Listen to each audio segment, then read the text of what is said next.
Hey everybody, this is Captain Yeet here for you for another Kagurabachi review. Yeah, I normally do reaction slash reviews, but this week I'm gonna just do a review. Last week I did a review, so I think for the next few chapters I'm gonna just do a review until I can get everybody's name right. Because every time I do a reaction, it takes me like almost a minute to pronounce some people's names. Chahito I got down pat, but other people's names and the clan and stuff, it takes me a while. So I'm gonna try to get everybody's name down pat before I do a reaction again. Anyway, the chapter is called I Will Change. It starts off with like a nice little colored cover page of Jahito with his sword out and some blood in the background. The goldfish it looks very beautiful. Anyway, the chapter starts off basically right where we left off with Azumi. He leaves out of the building, and so does Mr. Sabi. Mr. Sabi tells Jahito to just stay low for a little while. I'm gonna go make a plan, but it's gonna be best for you not to go outside. Just stay inside of Hanio's. See what I'm saying? I gotta get the names down pat. But so just stay inside this house slash work building for a little while till I come back until we can make a plan. And Jahiro starts to think about what Azumi says about how you're not ready for him yet. You're not he's not calling him bad, but you're just not on their level. You're not ready for him. And his hands start to shake and he starts to hold on to his blade even tighter. And he's just starting to think about how those sorcerers are doing something big with the mystic katanas. This is really bad. I have to do something. But he's also remembering what he just said to him, that he's not ready. And then he hears he hears Char naming different foods in her sleep. And he apologized to Hanio that he has to lay low with her inside of her building. She's like, hey, no problem. I'm helping you out as much as I can. This is no problem to me. This is a big enough house. I'm just glad you're safe and Char is safe. Then this part of the chapter really confused me for a second. We cut over to Cylinder Head and we get his real name. His real name is Matoka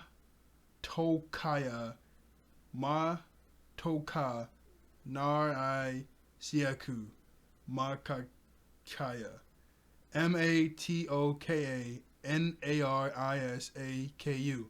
I'm gonna just keep calling him Cylinder Head though. Anyway, we cut over to him. We get his real name. And we basically get his backstory. He just got into this organization, started killing people. He makes those little total pole things, and they always explode. His family shunned him out of the family because he's killing people, and people know who he is. So now a bunch of people kept harassing his family, calling them bombers and stuff.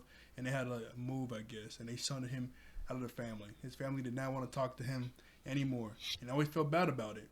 And Mr. Sabi, after he was done interrogating him, he said that he can change his life. He can leave the organization, stop killing people, and probably go back to his family. Obviously, he's like, I can't do that. I've been doing this for so long. He goes, hey, if you want to change, that's all on you. I'm not saying it's not going to be hard. Obviously, it's going to be hard. You've been killing people for a while, and your family's been hating you for a while. But if you make the commitment, you can change and start a better life. It's all on you, though. And he starts to think about it, and he actually does that. He finds a random apartment. Well, I'm guessing this was just his apartment. I said random, but I'm guessing this is just his apartment. We do get to see him without his hat. He looks kind of ridiculous without his hat, but he is whatever. He takes off his earrings, his hat, gets some new clothes on. He calls up his sister. And this is the part that confused me because I'm like, yo, why are we getting this redemption arc for this guy that done some terrible things out of nowhere? I'm like, this is taking up chapter. I'm like, this is taking up panels. Why are we getting this? Anyway, he calls up his sister. And he says that he's going to change. And she doesn't really want to talk to him at first. But she goes, you know what? Okay, I kind of believe you. He said I tried to call mom, but she didn't answer. His sister's like, well, it is pretty late. Hey, how about I come over there? I can spend the night. And in the morning, I can drive you over to mom's house. And we can get this whole thing settled out. If you really are going to change and stop killing people and leave the organization. He's like, I am. The sister comes over. They get inside the car. They're finna drive off to the mom's house. Then out of nowhere, you see a sword come through her seat and go through her stomach or her chest. I'm like, yo, I nearly dropped my phone. I was so shocked when that happened. I'm like, what is happening? And then a blade comes in and stabs him from the back. He's like, who the heck are you? How did you find my location? Then we cut to the back seat and it's the guy, Mr. So Yujo. I gotta get his name down pat, but it's the arm broker guy that has the cloud sword. It's him. Obviously he's saying that you failed your last mission. Now you're trying to escape. This is the debt you're going to pay. I mean, killing them both is a debt you're going to pay. And he's like, them both. And he realized he killed his mom already. That's why she didn't answer. He just killed his sister. He tried to do like a self-destruct attack with one of his bombs, but I don't understand what attack he did to stop it. Because he started to self-destruct the cylinder head. Soju Yuzo goes out the car, calls him pathetic because the last person he tried to kill was still breathing. Sheaves his sword, then the car explodes and he just keeps walking. And we get his full outfit too. It looks okay. I mean, like beforehand we just saw him without a shirt on because he was in a hot tub, but it looks alright. I mean, he has like you can see his shoulders, then you see like a sleeve on his elbow down to his hands, long black pants, you know, a t-shirt on, like a tank top. His outfit's okay. I thought it was gonna look cooler, but it's not my kind of outfit. But it looks decent. It looks decent for him. Anyway, he kills Cylinder Head and his mom and her dad. I mean, his mom and his sister. Then we cut over to him also killing. I forgot his name, but 2 chapters ago, you remember when Chihiro was fighting that guy with the clone? Like he can make dirt clones and like swarming Chihiro. And then he also had a partner who can like mess with his mind and make him see his past trauma. Apparently, he had a little brother, and he runs into him, and he grabs him by the neck, and the little brother makes him see his trauma. We don't get like a couple panels of it. We only get one panel. And the only panel that we see is a little kid version of So Yujo walking through like a field of flowers. And then on the top part, we just see a bunch of arms and legs hanging, dripping blood. And then we cut right back to real time. He's like, whoa, that kind of lasted a while. I don't know what that was. And he's still choking the guy out, and he kills him. I'm like, whoa. I mean, that seemed kind of wild. Like, whatever was going on in his backstory.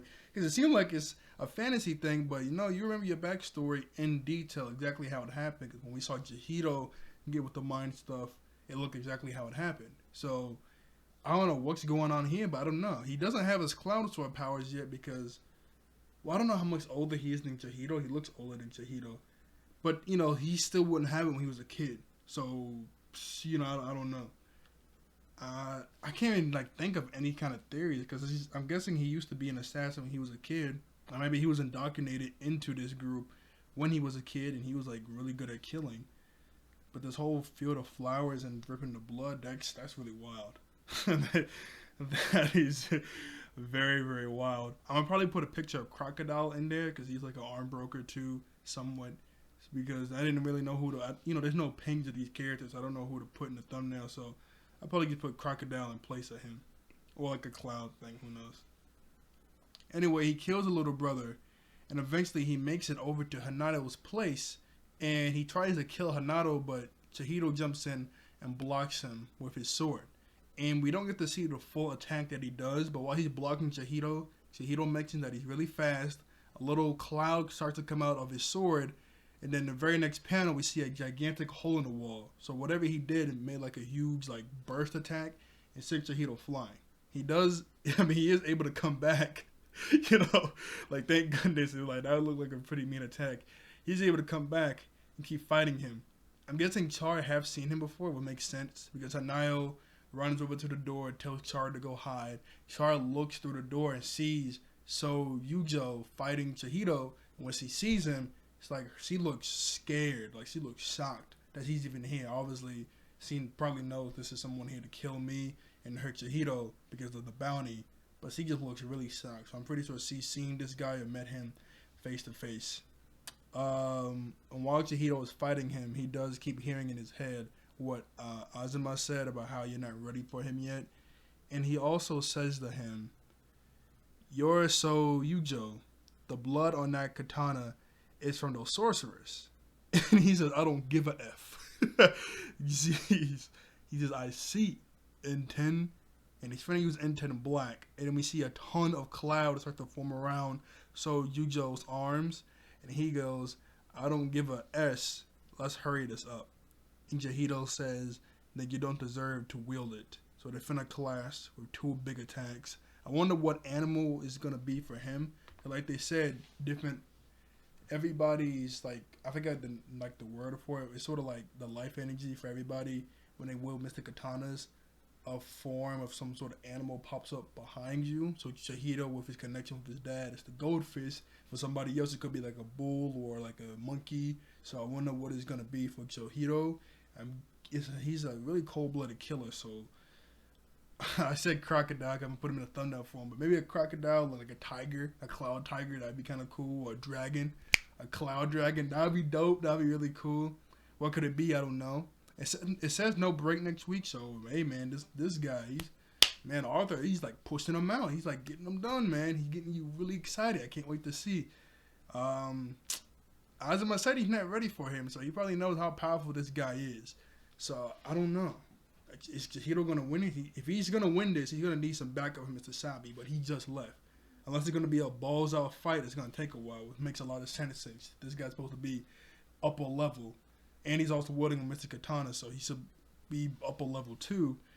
And he probably has like more not wielding power, but he probably knows how to use the powers of the Mr. Katana better than Chihiro.